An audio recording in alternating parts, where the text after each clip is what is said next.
4월은 4.3 제주항쟁, 그리고 4.16 세월호 침몰 사건, 그리고 4.19 혁명까지 정말 기억해야 할 일들이 정말 많은 달인 것 같은데요.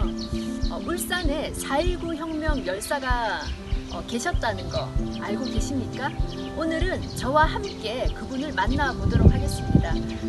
혹시 그런 분이 있었어야 하고 한번 찾아와 보시겠다 하는 분은요, 어떻게 오시냐면요, 북구청에서 경주 가는 7번 국도로 쭉 오시다가 이하에 그 현대 글로리아 아파트 쪽으로 좌회전해서 오면 기적의 도서관이 보입니다. 그 기적의 도서관을 끼고 보면 속심이 보라고 강을 건너서 오다 보면 쭉 올라오다 보면 그분의 지금 비석이 있는 입구가 딱 보입니다. 오늘 저와 함께 한번 가보시도록 하겠습니다.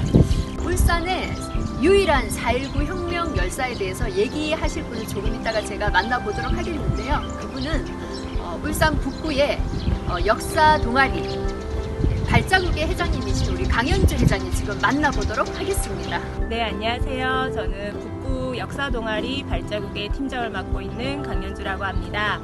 울산을 대표하는 많은 위인들에 대해서 알고 계실 텐데요. 사실 박상진 열사나 또는 최연배 선생님, 그리고 여러 위인들을 많이들 들어보셨겠지만 현대 우리 사회의 민주주의를 위해서 싸우다 가셨던 정임석 열사에 대해서는 많은 분들이 모르고 계시더라고요. 그래서 오늘은 정임석 열사에 대해서 이야기를 좀 할까 합니다. 정임석 열사는 4.19 혁명 당시에 우리나라의 어떤 민주주의를 위해서 희생을 하셨던 대표적인 인물이라고 이야기할 수 있습니다. 당시에 정임석 열사가 한양대학교에 재학 중이셨는데요. 그때 4.19 혁명에 앞장을 서셨다가 결국은 21살이라는 꽃다운 나이에 죽음을 맞이하셨다라고 알려져 있습니다. 그러면 우리가 이 4.19 혁명이 과연 어떠한 역사적 사건인가를 좀 한번 알아봐야 될 것 같은데요. 4.19 혁명은 1960년 4월 19일 일어났던 민주주의 최초의 우리나라 현대사에 있어서 최초의 민주주의 운동이라고 할 수 있습니다. 우리나라가 1945년 8월 15일이죠. 35년간의 아주 긴 일제 식민 지배에서 벗어나게 돼요.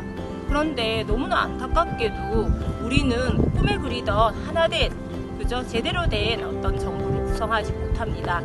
네, 1960년대는 이승만 정권이 12년간의 장기 독재 정권을 진행하는 과정 속에서 우리 대한민국 국민들이 아주 오랜 기간 동안 민주주의에 대한 열망이 고조되어 있었을 뿐만 아니라 전쟁을 거치면서 경제가 많이 낙후되어 있었습니다. 그래서 여당이었던 자유당에 대한 불만도 굉장히 높아져 있었고요.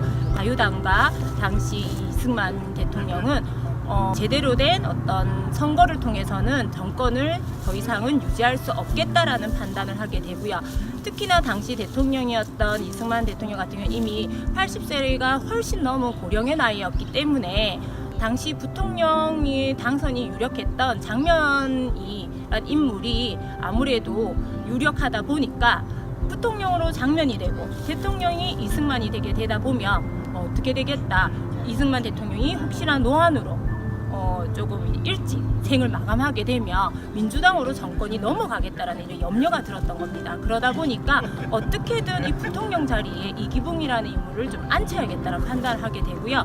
그래서 결국은 3월 15일 총선에 있어서 대선이죠. 당시 이제 대선에 있어서 불법적인 선거를 자행하게 됩니다. 그게 바로 3.15 부정선거인데요. 이 3.15 부정선거를 이제 치르는 과정 속에서 국민들의 분노가 폭발하게 되고 이때 이제 도화선이 된 사건이 하나 일어나요. 그게 바로 뭐냐면 마산에서 김주열 학생의 이제 실종 사건이에요.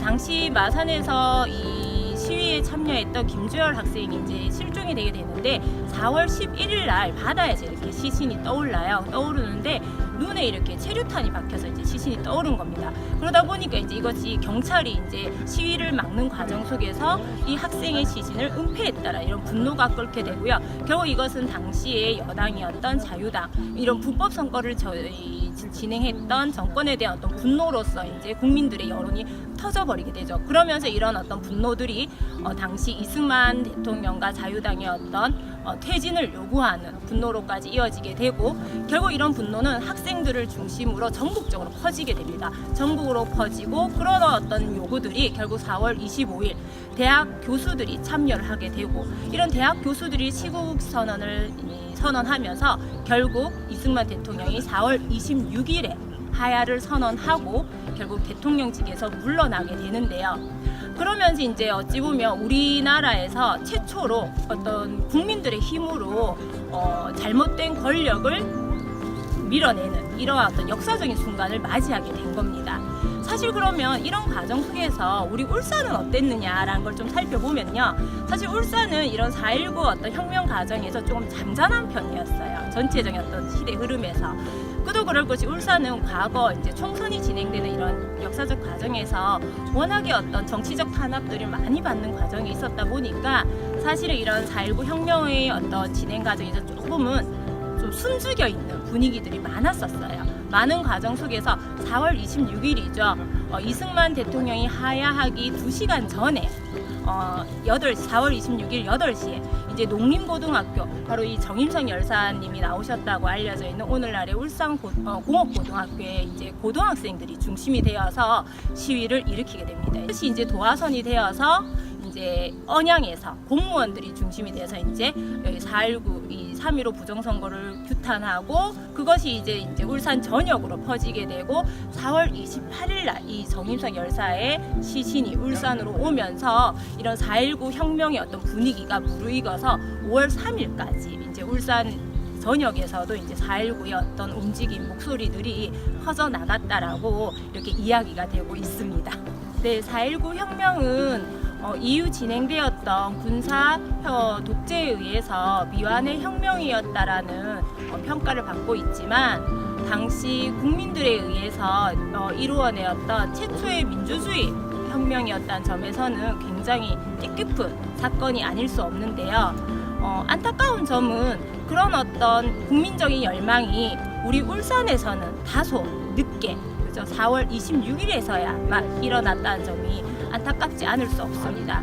그런 부분에서 당시 4.19 혁명 어떤 성봉에서 정임성 열사와 같은 분이 계셨다는 점은 우리 울산 시민들에게 굉장히 자랑스러운 점이 아닐까 싶고요.